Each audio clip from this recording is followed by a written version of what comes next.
नमस्कार दोस्तों, मैं अमन, आप सबका होस्ट, आपका दोस्त, आपका साथी एक बार फिर से हाजिर हूँ अपनी एक नई कविता लेकर।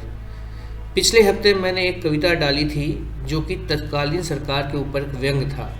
उसे डालने के बाद मुझे लगा कि कोई मुझे पहली सरकार का समर्थक तो न समझ बैठेगा, तो मैंने सोचा कि इससे पहले कि कोई मेरी कविता पर किसी भी तरह का सवाल करे, मैं अपनी एक और कविता डाल ही देता हूँ जो कि 2004 से 2014 तक के काल में हमारे देश की गद्दी पर विराजमान सरकार के बारे में है। इनकी कहानी तो और भी महान है दोस्तों। वैसे मैं तो सिर्फ एक लेखक हूँ जो किसी भी सरकार पर सवाल खड़े कर ही सकता है। तो चलिए आज आपको सुनाता हूँ विश्व के सबसे बड़े लोकतंत्र के सबसे बड़ी पारिवारिक पार्टी की कहानी, वंश चालीसा में।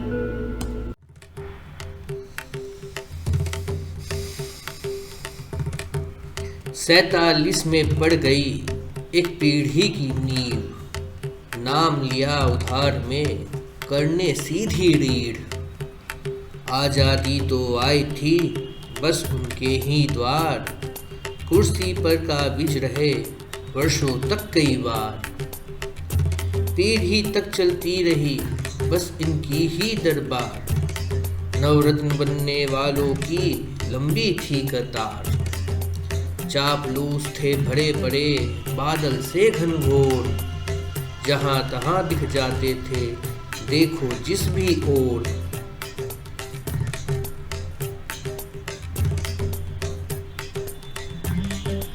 नेहरू ने लाठी खाई थी अंग्रेजों के हाथ, स्वराज का नारा दिया मिलकर सबके साथ।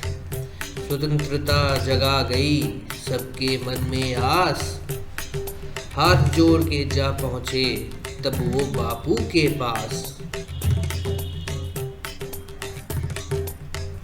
दो दलों में बट गई तब पार्टी की धार, एक के प्रिय चाचा रहे दूजे के सरदार। बापू ने बना दिया चाचा को सरताज, तब से बस चलता रहा इसी वंश का राज। 17 साल की अवधि में निर्णय लिए अनेक, कांटा बन सब चुभते हैं जो काम रह गए शेष। सियाचिन या कश्मीर हो या धारा कोई विशेष, पूर्ण न कुछ भी हो सका हर कार्ड में रहा कलेश। 66 में बेटी बन गई देश की जिम्मेदार, निर्विवादित सा हो गया उसका राज श्रृंगार। देश के सम्मान को कर दिया और बुलंद, दुश्मन के हर वार का जवाब दिया प्रचंड। उनके तानाशाही की किस्से हैं अनेक, नसबंदी और आपातकाल उनमें से कुछ एक। पार्टी के आवाज में दिखा जो अंतर्द्वंद, देश के लोकतंत्र का कर दिया पल में अंत। 84 में मारी गई दुर्गा की अवतार, पार्टी का तब रहा नहीं कोई भी ताड़नहार। पायलट बेटा बन गया देश का पहरेदार, तीसरी पीढ़ी का हो गया ऐसे ही उद्धार। सिखों को मारा गया दंगे हुए अनेक, देशद्रोही में जुड़ गया खालिस्तान नाम का एक। कश्मीर में हो गया पंडितों को वनवास, आज तक ना हो पाया है उनका पुनर्वास।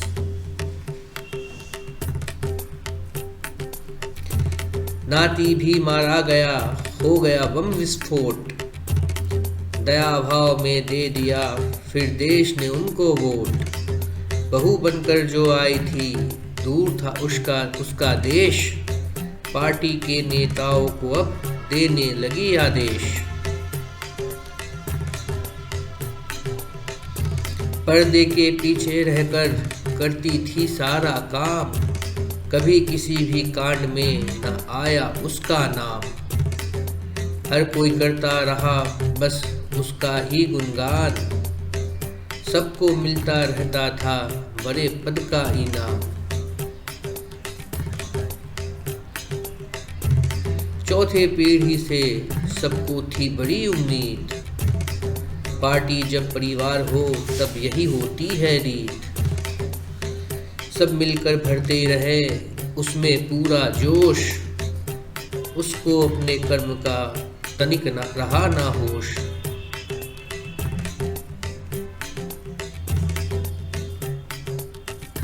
राजनीति का उसमें तनिक नहीं था ज्ञान, नाना दादी बाप तक रहे नेता महान। जब हो पाया नहीं बेटा उसका तैयार, मुखबाधिर को बना दिया देश का पहरेदार। 10 साल के काल में किए अनेकों कांड, IPO 2G सत्यम कहो या फिर नेशनल हेराल्ड। कोलगेट या टॉयलेट या हो अवैध खनन, एक एक कर दिखने लगे इसके सारे रंग। चली गई सरकार तो जा बैठे विपक्ष, हर निर्णय में रख देते हैं बेसर पैर का पक्ष। 54 सालों के राज में किया था जितना छेद, सबको अब भरने लगे डाल के उनमें रेत। जिस नाम से शुरू हुआ ये पूरा परिवार, उसी नाम का कर दिया चौथी पीढ़ी ने बंटाधार। पहले से जिसके मन में भरा हुआ था द्वेष, सबने मिलकर कर दिया इस वंश को शेष।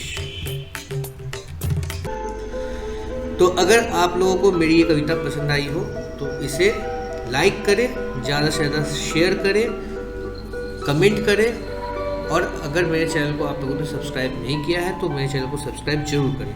आप मुझे मेरे दूसरे सोशल पेजेस पर भी फॉलो कर सकते हैं, सबके लिंक्स डिस्क्रिप्शन बॉक्स में दिए हुए हैं। मैं Facebook, LinkedIn, Twitter, Instagram, story mirror, प्रतिलिपि, कविशाला और ओपन बुक ऑनलाइन में लगातार लिखता रहता हूँ। धन्यवाद।